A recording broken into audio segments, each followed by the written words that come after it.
Everyone. Looks like we may all be here. So we'll go ahead and get started. I first want to welcome you all to panel discussion one, getting started in managing virtual internships. My name is Keenan Toure. I will serve as your moderator for this session.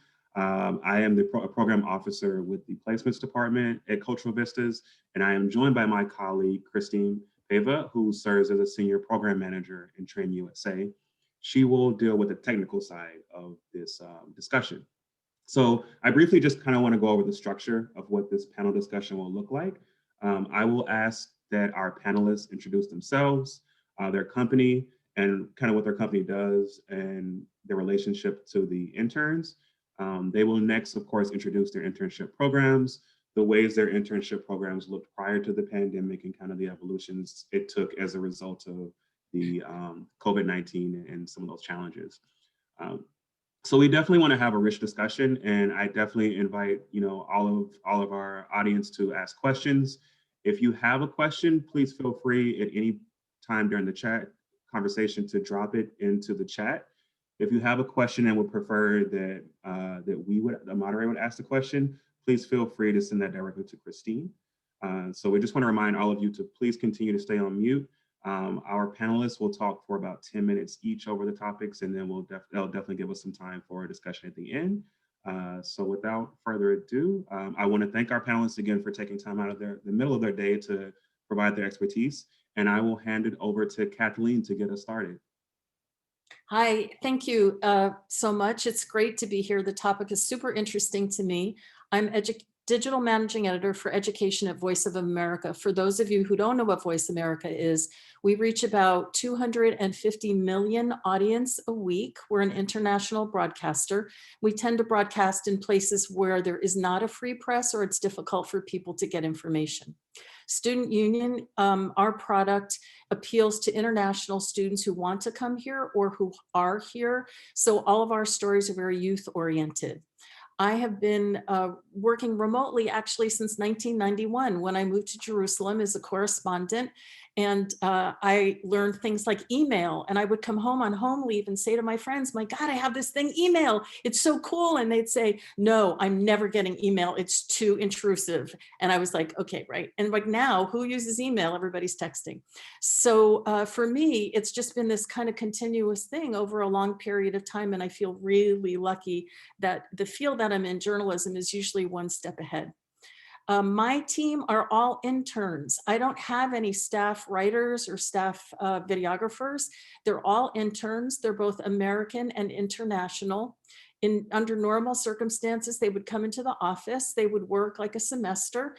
The most I've had at any time are 6, and they sit in the back and they leave their garbage all over and they chat, and they're so much fun. And I love working with young interns. I absolutely love it.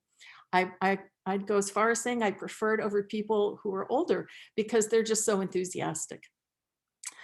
So that's what Voice of America is. What I'm going to do is just give you kind of a checklist of the things that I think are important when you're doing remote internships, because I agree with TH when he says that it has to be a hybrid. If we've learned anything from this pandemic, it's that people really want social contact. We don't want to be on Zoom meetings all the time. We actually want to like be with each other and sit down and go out after work or whatever. But also, you know, we've learned that we want to have this time that's separate, which is really great. The coming generations, I think, are going to have ideal working circumstances. So the first thing I want to say of my 5 points is you have to make sure that the internship is a right fit for your company or your concern, and it has to be a right fit for that intern.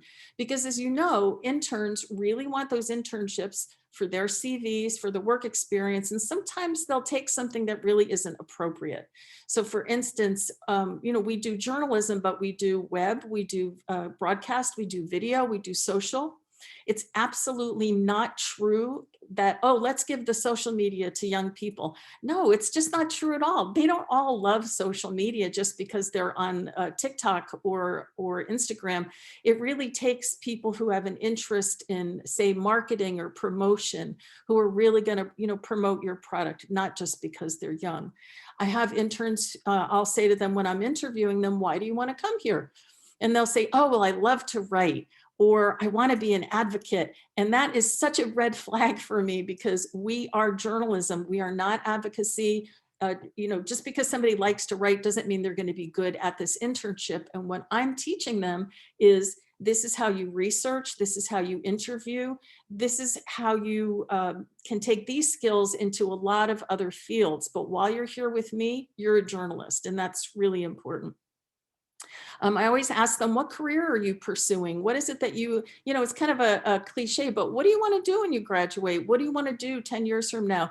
Maybe you want to change it, but try to suss out with them where they want to go. I think it's important to recognize that just because they're your intern doesn't mean that you can shoehorn them into a task. If you try to make an intern do something that serves your purpose, but it's not serving their purpose, they're going to do an awful job, and it's going to be horrible, and they're going to go away very, very unhappy. So for instance, I always identify who has good video skills. I want that person to be doing our social media videos, our 60 seconds or whatever. Who likes to write? It's an art to be able to write well. So who likes to do that? Those are two really different brain functions. Most people can't do both well. Either you're visual or, you're seeing words. So I try to make sure that I assemble this team where I have one video person, one writer, one social media, maybe another writer, but they're kind of like an ensemble. And that's important, because I see too many interns come into organizations and they're being asked to do something they really don't want to do, and they're miserable and they won't do a good job. The second thing is you really, really want to prepare. I'm sorry, I think this is 3. You really, really want to prepare them. So for instance, I have a living Google Doc that is, I think it's about 8 years old now. It's called How to Do Everything at This Internship. And every semester we go in and we update it, but anybody can walk into our internships and hit the ground running. I have to teach them, some of them, how do you write an email? They don't know how. They all started, my name is, and so the first thing is, well, you don't need to tell them what your name is. You're going to sign it at the bottom, but they haven't had to do it. So they're not used to it. It's very simple things like that. They sign in every morning when their shift starts. Everybody has a work schedule. It isn't just kind of as is. They have to sign in and say, this is what I'm doing today. And it's not, well, I'm doing research. I'm calling this person. I'm working on that story. I'm going to do this. They have to be very specific, because they are remote and they can fall right off the plate. They're just gone. And if I don't hear from them for a couple of hours, I know that they're not engaged. So I make them chat. We use a lot of texting tools. A lot of places have Slack channels. We use WhatsApp, Signal if we want something very private and confidential. But every morning, hi, how are you? What's going on? What are you working on? I encourage a lot of transparency. So I discourage my interns from having private conversations with me. If you have questions, please put them on the group where everybody is participating, because if I can't get to your question, or I'm busy, or I'm in a meeting, maybe one of your colleagues can help. But this also teaches them that when they get back into the real world and they have to have meetings, that they're more collegial and they don't feel, I think they feel less conscious about questions that they'll ask, because everybody's going to ask questions that might seem obvious.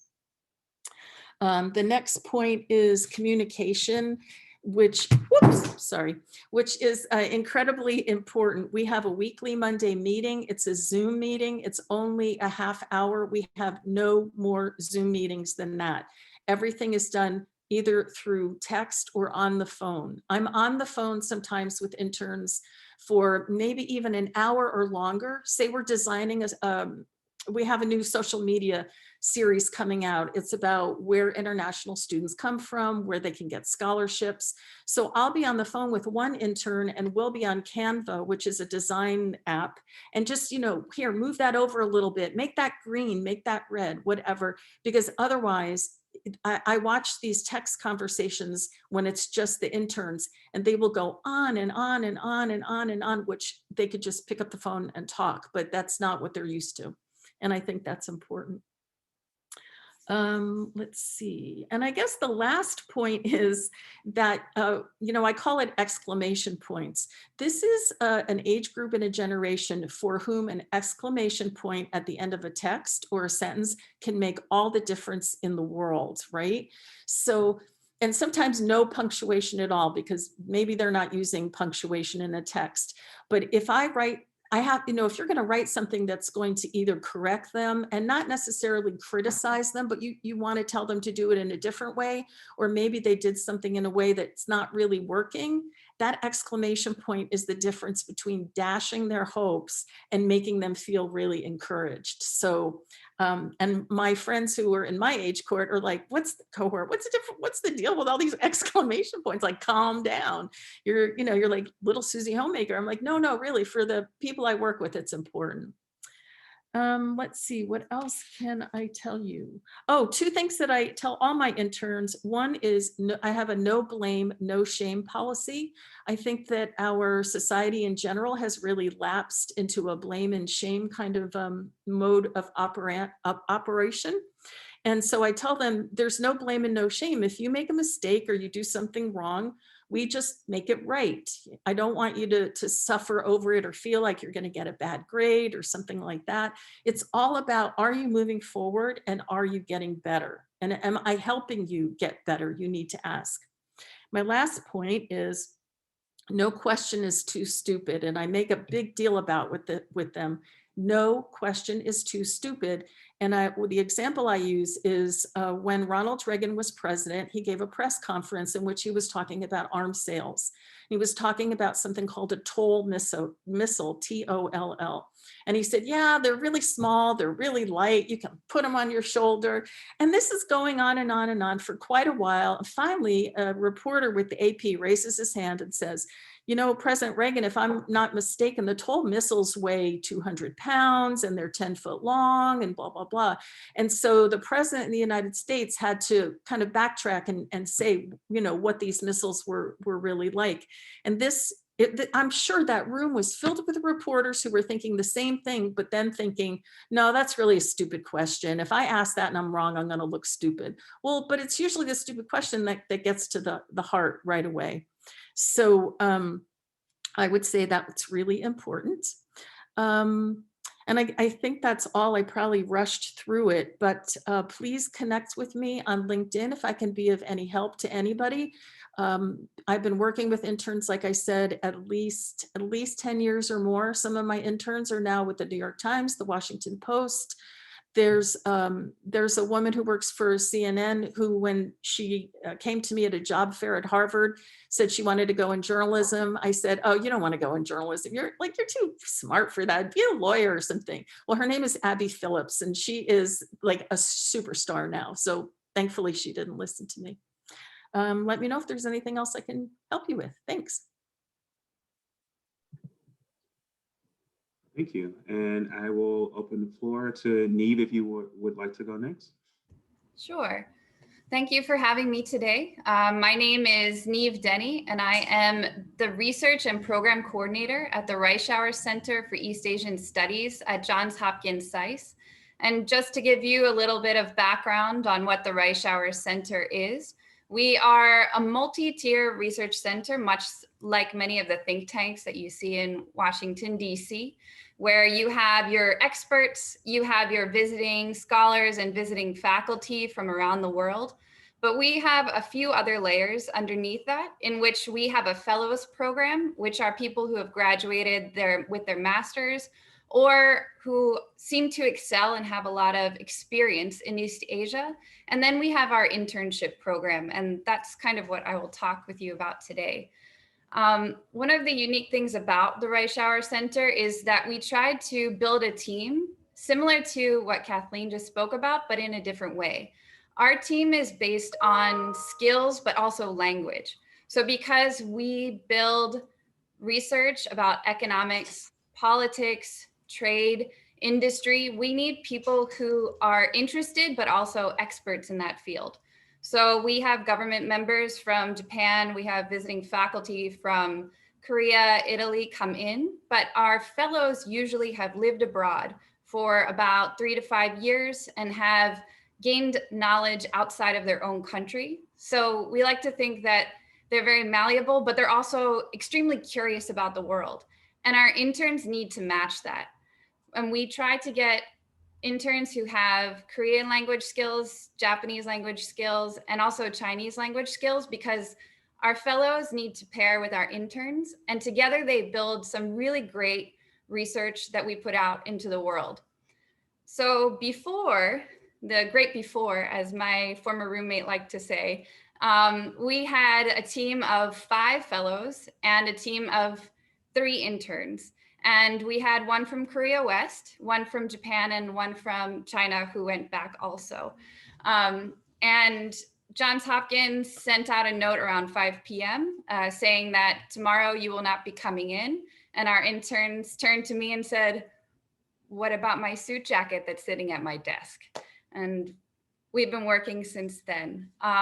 Unfortunately, our Korean West intern was brought back by the Korean government about a month later, but our Japanese intern chose to stay in DC and continue out the internship. So I want to talk with you a little bit about the transition. And as a former educator, I can't help but use a PowerPoint presentation, so my apologies for that. Great. So can you all see this? Great. So as the research coordinator, I tried to identify a few things for our interns. First, I tried to look at opportunities for them to learn new subjects.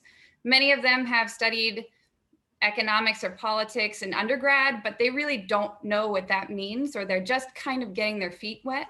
Sometimes we actually have people who are interested in journalism, but studied politics. So we give them projects that are looking at not just their country, but all across East Asia, so that they can compare and really try to dive into who was this politician, why are they important, and how did they get there? And these are some of the skills that we try to develop. We are, as Johns Hopkins SAIS, a professional program. So our graduate students, it's a graduate student program only, go into politics, the intelligence community, and trade. So we try to give our interns a professional level skill. So Kathleen mentioned emails. I have worked with interns many times to develop their resume, to learn how to write different kinds of emails and how to reach out to experts in the field, both in their own language, but also in English. And we also try to identify their unique talent so that they can be successful. And I think Kathleen also talked about this, but some of them are more interested in digital media. Some of them are more interested in just reading and sitting by themselves. So we try to really find what makes their curiosity pop and make it come out of them. And of course, the English language skills. We take interns that have fairly high level English skills, but of course, anything in school doesn't mean that you have the specialized jargon in the field that you want to go into. So giving them the reading materials, giving them the dialogue is very key to their success in our program. And we try to give them different milestones so that they can see their own growth. So many of them are studying for the GRE, so they could come to graduate school in the United States. So we work with them and kind of mentor them on different steps that they can take toward that. And finally, as a unique part of being part of a school, we try to get them involved with the other students who may be about 5 years ahead of them, to help them see how they can be successful in getting into the different internships and fields of study that they're interested in. And as someone who has worked here for 4 years now, I can say that many of these people become lifelong friends and even lifelong contacts that help them get those great jobs or those great ideas for the future. So in the transition, of course, we're talking about issues with different time zones. There was a lot of issues with communication, with expectations, and I even found that some of the creativity fell because there wasn't that natural clash of dialogue. And there are fewer ways for them to practice English because they are sitting in their rooms by themselves or trying to read by themselves, where they could have turned to the person next to them and said, what is this word and why is it important? And we also found that there was a lack of good feedback, both from the supervisor side, but also from the intern and fellows side. So the communication wasn't jiving and it wasn't driving the success that we had and had developed in that natural environment. So we really tried to identify what brought that success. And I want to break it down for you. We had formal and informal communication. And we as a group used to sit in a room on a Thursday or a Friday when you don't want to work anyway, and really talk through the different projects and really dissect it. And one of the other points of our team is that we would bring people with very different ideas. And so they would kind of not fight, but really have a strong dialogue and really encourage each other to think outside the box. So in order to emulate that kind of informal conversation, we have now implemented group chat rooms, and we have also made sure that there's a peer mentor program so that our fellows are very actively working with our interns, and we will definitely be using this next year, where it's very clear that this is the person that you can talk to on a very informal level. And then you talk to me at the next level of informality when you can't get past a certain project.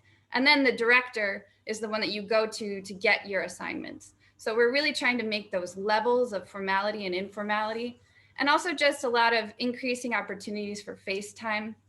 And then on the formal side, as Kathleen mentioned, we have 2 meetings a week, and they are 15 to 20 minutes max.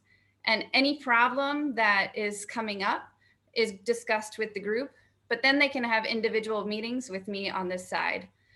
And we really try to give those clear deadlines now, those clear example documents, because you can't just walk over to someone's desk and really encourage them by saying, why don't you look at this book? Or why don't you look at this website? So we try to give as clear information as possible.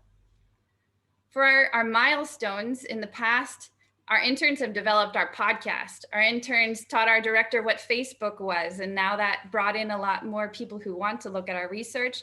And they also created different video montages that were really cool comparisons that no one had made before.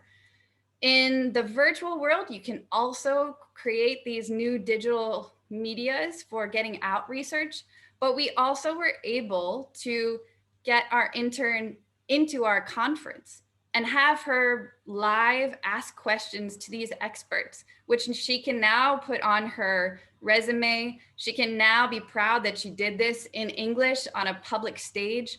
And we think that was a really unique opportunity. So we're trying to create more things like that. So going forward, I would say our opportunities for learning are still there. Our work environment skills are still there. Things that I'm concerned about or that I know we need to work on are the English language skills and making sure those milestones are still there. And the one that I think will probably suffer the most that we need to focus on are those opportunities to get involved and those opportunities to allow people to have that informal conversation that really creates that creativity and those lifelong contacts. So with that, I will let the next panelist speak about time zones, but I hope that going forward, we can also create that environment for identifying the unique talent and good feedback. So thank you very much. And I look forward to your discussions on how to transition into that very supportive environment for these young burgeoning individuals. Thank you. Excellent. Yuki. Hello from Berlin. I believe I'm the one panelist who's dialed in from Europe, I guess. I'm working with ecolytiq, and ecolytiq is a fintech startup. So it's quite a different environment, I would say, in comparison to my previous panelists. First of all, thank you for having me very much to be joining here tonight. Or today. It's a different time zone on that note, Neave. Yes, we are a fintech startup. We have developed a software that helps consumers see and become aware of their individual carbon footprint on their bank statements. We want to make sustainability essentially available to a wider audience, to a wider society, not just on an industry level, but sustainability as a service, not only to the banks, providing our software and solution to the clients in form of their bank statements, where they can see what their impact is. There's a lot of calculations going on in the background to actually determine that specific number and show consumers what they can do every day to live more environmentally friendly, how they can offset their carbon footprint, and familiarize them with the rather complex world of ESG investment funds. So it is a very specific area that we're working in. I am the head of marketing and public relations at ecolytiq. And I struggled a little bit with the question of how was it before the pandemic? Well, our company was founded last year in March. So in the midst of a pandemic, we founded a company. I'm not one of the co-founders, but our co-founder is in the other panel. And so we kind of started our business within a new reality with a lot of uncertainty, with a lot of questions, and how are we going to work together? And it took 3 months till I met my boss in person. So that was a totally interesting experience, which also had an impact, obviously, on the interns. We did have one intern, I believe it was a German intern that did not come from Cultural Vistas, but we had in total, I believe, 3 Cultural Vistas interns, right? Mr. Neureiter is nodding. In our company so far, 2 out of 3 worked in my department of marketing and communications. And what I find very important, and I believe Neave pointed this out, is every intern is different. And every intern has different strengths, because our last intern, eventually we hired him. So there's a success story there. He was so good, so committed. And, you know, we hired him initially. And Matthias Neureiter will probably remember that. We were looking for a social media intern, somebody who could handle our Twitter handles, our Instagram, our, LinkedIn profiles, and write copy for that and create, design content for these channels. So we interviewed Max, and he told us, yeah, he really thinks something needs to be done about climate change. As a political scientist with a bachelor's degree in international relations, he had a passion. And it's somewhat an atypical discipline, because we were more looking for either marketing people or maybe climate research students in that area, but he convinced us. He was very well prepared, very well versed. And I said, okay, let's give it a go. Absolutely, why not? During the course of the 3-month internship, where we had meetings every Friday for a half an hour. So I agree with Neave and also with what Kathleen said, the regularity of meetings. I think that's important to make interns feel not controlled necessarily, but to have the routine, the sacred routine, as I would say as a German. We like that kind of stuff. And we discovered that during this process, I looked at his copy, and he sent me a blog article. In his free time, he blogs. So I read the other copy that he wrote. And I said, listen up.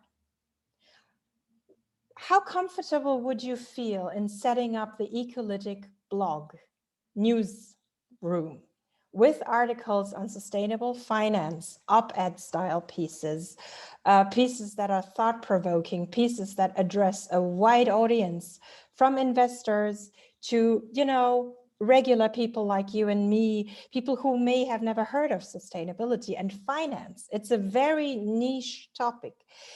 Do you feel comfortable with that? Would you like to dig into the research with our head of research and give it a go? And he said, yes, absolutely. He would love this idea, and he would submit to us a kind of like a trial article and let us take a look at, whether we like the type of copy. And so our founders loved the copy. They loved it so much that we actually together created the blog. And we are a very, very small organization. So basically the marketing and PR department is essentially, that's me and that's the intern, who will soon be my colleague, basically. So with very, very few people, you have to actually, I think, and that's the real big challenge, to have the intern committed to the mission because of the different time zones. He is in Wisconsin, we are in Berlin. He was so committed to learning more about sustainability, about finance, about how does this work together, that he, and I'm not joking, got up at 4:30 a.m. in the morning to attend the all hands team meeting every Monday. And I said, listen, you don't have to do this. And he said, no, Yuki, I want to. I feel great. I feel very welcome. We made him feel comfortable in as much as I encouraged him. I don't know who mentioned it. No question is ever too stupid. I believe that was Kathleen. I tried to encourage him to also challenge us, especially in the area of sustainability, where there is more and more research on global warming, on statistics, on, data essentially, but to challenge us, to have him look at a study and say, is this valid enough? Is this a good source or a content idea? I can say that in the 3 months of his internship, he was timid at first. Of course, he said, I'm an intern. And I said, no, you're a lot more than an intern. You're a mind, you're a spirit, you're a heart. And you're in Wisconsin. Tell me something about Wisconsin. I heard you like milk. That's what I heard. You have a lot of cows and you like cheese. And I think you have a very good football team. I think the Packers. And so I asked him about the Packers in one of our Jur Fixes. I said, I'm German. I know nothing about football. I know there's a lot of men running across the field. And can you tell me more?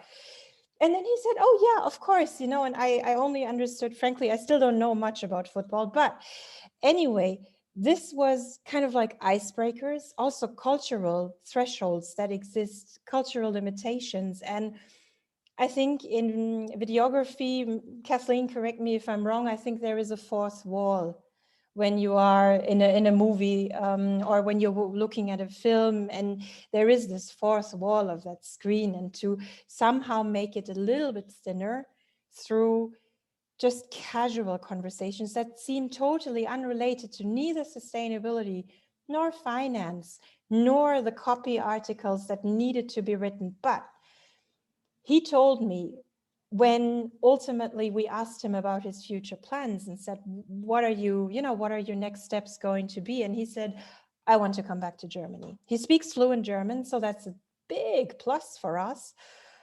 And he wanted to come back to Germany. And I said, let me talk to our founders. Let's see what we can do.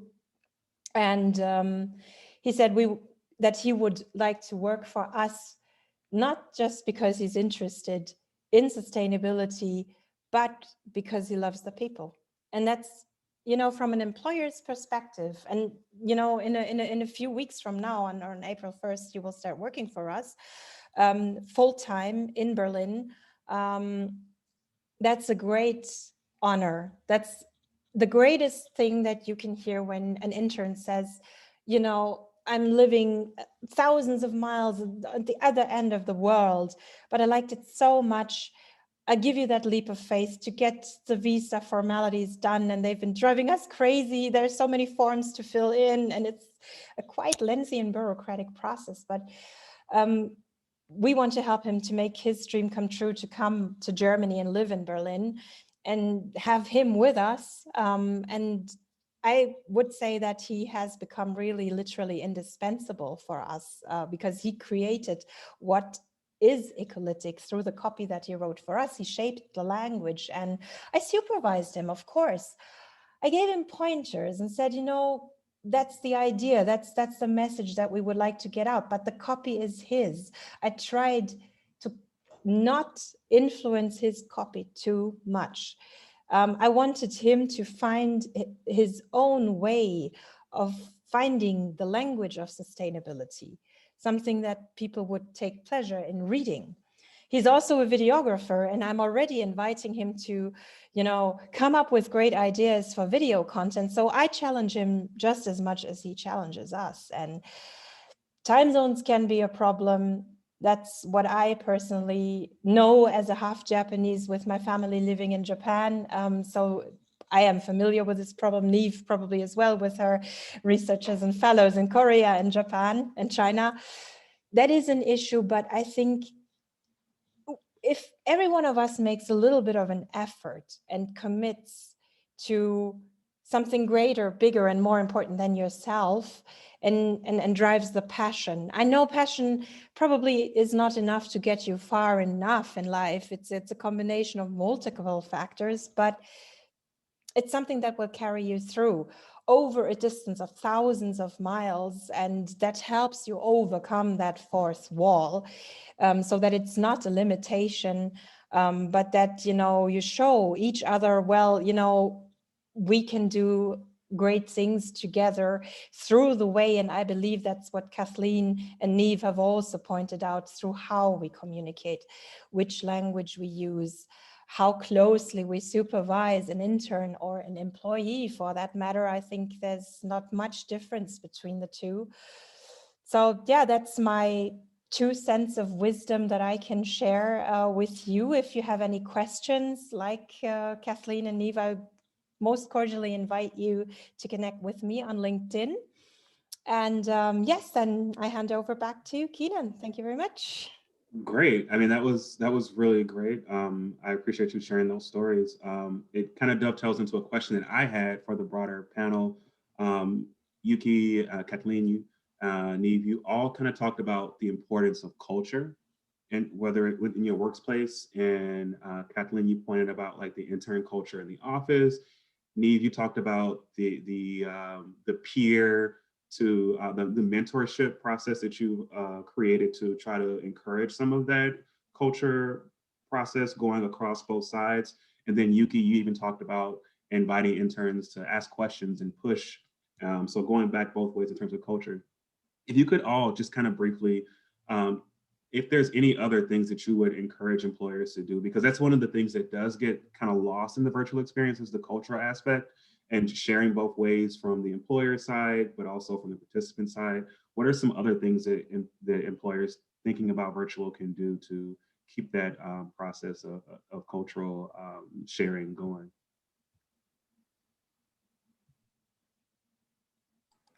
And I'll add into that because we did get a couple questions in the chat as well on that exact same note, specifically on thinking about when they're not comfortable, you know, an intern might not be comfortable in that type of setting. So we know what, at this point, sort of what things can be done, but what about when, you know, those maybe coffee breaks or lunch hours are just not something they feel comfortable joining, even though they might, yeah, how do you encourage that? I guess just to jump off that. So I just want to say that I find the younger people that I work with are so eager to help others. I never have an issue with, oh, you know, someone's being excluded. And I don't know if this has anything to do with it, but my team is exclusively female for the last 3 semesters because journalism is becoming more and more female. That has a lot to do with pay, but that's a different story. So I will say that we have an intern who's in Korea, we have an intern who's in Qatar, and then the rest of us are here in the US. And because I lived overseas for 12 years, I have a sensitivity about what might work some places. Yuki, I lived in Japan for 4 years. I lived in the Middle East for 4 years. So I kind of can move things in a certain direction, but in general, people are just so happy to help each other, right? They, you know, if as an inter-coordinator, if you just encourage a little bit, hey, if you have a question and I'm not available, if you have a question, go to your team members first and see if they can help you. And that really generates a lot of cultural kind of team building. Yeah, I totally agree. Even if we only had one intern, basically, and we never had overlaps with our interns. So there was one intern, then this internship was over, and then we had the next one, the one that we eventually hired. And so during the weekly calls, I usually always ask him, like, is there anything, you know, that's on your mind? You know, speak freely. I appreciate your candor. And he would also say that, oh, you know, I got a lot of like requests for copy and I don't feel so comfortable with this. I don't know whether in the amount of time of 20 or 25 hours per week, I don't think that I can do it. And I told him, thank you very much for sharing this with me so I can discuss it with our other team leaders, that everything has to go through me. If he had not told me, I wouldn't have even been aware of that there is something that makes him feel uncomfortable. So I think a little check out our team, or one-on-one meetings were always on Friday. So it was kind of like, hey, how was your week? Is there anything you want to share? It's just this openness, I think, that helps to encourage an intern or any employee to not be afraid of speaking. And I must say, Kathleen, I agree with you. So far, the two interns that have been in marketing, they were very, very open, right? And I, yeah, have had very good experiences so far. I'd like to chime in on that as well. I think it's great to encourage, and a few things I've noticed over the 4 years working with interns from different countries is that there are some stereotypes to recognize. So our Japanese interns are not going to be like our Korean interns and are not going to be like our Chinese interns. But it's also important to recognize how much out of country experience they have had versus only this is their very first experience, and their very first experience using English or wearing a suit, or even going out with someone they call a colleague and not a friend. So for us, we're getting some very fresh young minds. And when we have our stereotypical shy Japanese student, I've actually had not one, but two of them come to me in private occasions and ask, how do I ask a question? How do I ask a question? And that seems very strange for an American mind, but in Japan, at least, they're not taught to question authority, as Yuki mentioned, nor are they used to just having a dialogue for the sake of having a dialogue. So I think it is, for us, having watched these patterns over the years, it's been important to recognize, okay, our shy Korean girl, it's actually because she's never left the country before, and this is so very overwhelming. So how do you get over this? You make sure that you pair her with the other Korean speaking girl, and together they go out, and then together they can present a project, and then we've watched that student has had more success. So I think that's one way that we've tried to manage the cultural stereotypes, but also recognizing the personality mash with that, I would say. And one other point, sorry if I'm overtaking my time, but one of the unique things that I found in the virtual setting is that the introverts are louder and the extroverts are hiding. So I think that's something to also recognize in our virtual environment. Keenan, can I make one more point? Yes, definitely, sure. So, so I love this discussion. So I just wanted to continue that and say, you know, so if you have an internship and you have interns from all over the world or different parts of the world, we're an immigrant nation. The United States is made up of so many different cultures, and so many interns will come from a culture that is homogenous. And it is just like, right? It's like Neave said, it's sensory overload. Oh my God. I don't understand if I say the wrong thing, if I address this person. There are racial components, there are gender components, there are authority components. working at Voice of America, we have 47 different language services. And it is fascinating how people address each other differently from different cultures. It just is amazing. So I would encourage everybody, when you have interns, the idea of pairing people, or if you don't have enough to pair people, try to get people to talk about how things work in their country. And I think that will be a big help.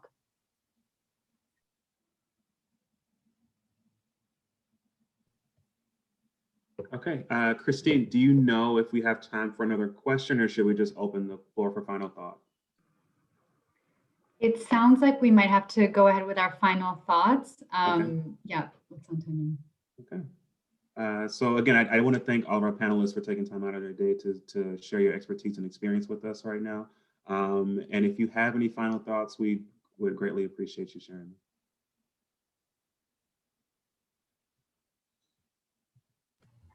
I'm happy to go first. For my final thought, I was having this conversation yesterday with a friend that the virtual internship opportunity gives some students or some individuals who might not have the opportunity to go abroad a chance to get something on their resume and a chance to actually grow. So I'm excited, even as someone who had to get a number of scholarships to prove to my parents that I was allowed to go abroad. I think it's really cool that some kids will actually get this virtual internship, and it will still be paired in the future with those in-person internships, but it's expanding. It's not a shift. I think it's an expansion. So I'm pretty excited that we're going to bridge the world that Kathleen's been working in since 1990 something. So I'm very excited for this.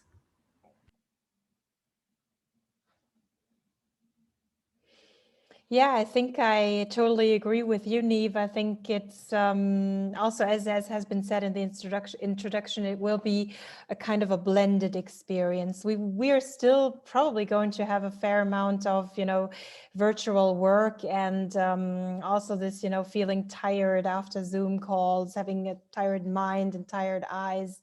But I think, so far, as has been said, this is a generation basically of young people who grew up with their smartphones in their hands. So they can perhaps teach me more in this regard. And I'm looking forward to it and welcoming more interns at our company. So I just want to say that in listening to this discussion, just think about what an incredible thing you are all doing for the greater global good, right? Like, used to be that you would have to bring people physically, but now, I mean, you have this discussion about cheese heads in Wisconsin, right? That's right. Right. I mean, that, like, there are all kinds of cultural vistas being bridged, and like, the world needs that in spades. So, everybody should give themselves a pat on the back. That was an amazing way to kind of tie everything together. And we'll see you all in the larger room. Thanks, everyone. Thank you, everyone.